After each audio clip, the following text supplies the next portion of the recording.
যদি উঠে রাগকে দমন করার চেষ্টা করবেন, রাগবেন না, রাগকে বাড়াবেন না, রাগকে কমাবার চেষ্টা করবেন।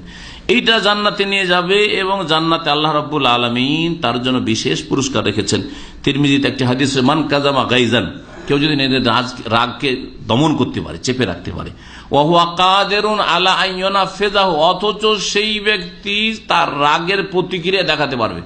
একটা লোকের উপর রাগ উঠলো, সে আপনাকে রাগিয়ে দিয়েছে, তাকে মারতেও পারবেন, তাকে শাস্তি দিতে পারবেন, প্রতিশোধ নিতে পারবেন, সব করতে পারবেন, তারপরেও ছেড়ে দিলেন না, বাদ দাও। দাহুল্লাহ আলা রুউসিল খালাইক ইয়াউমাল কিয়ামতের দিনে সমস্ত মানুষের সামনে ওই ব্যক্তিকে, যে ব্যক্তি রাগ সংযম করেছিল, তাকে ডাকবেন। হাত্তা ইউখাইয়িরাহু মিনাল হুরিল আইনি মা শাআ, আল্লাহ পাক তখন তাকে স্বাধীনতা দেবেন যে তোমার যে কোনো হুর লাগে, যে কোনো হুর লাগে তুমি নিয়ে যাও। আল্লাহ পাক রব্বুল আলামিন এই ফজিলত রেখেছেন যদি রাগকে দমন করতে পারেন। বিশেষ করে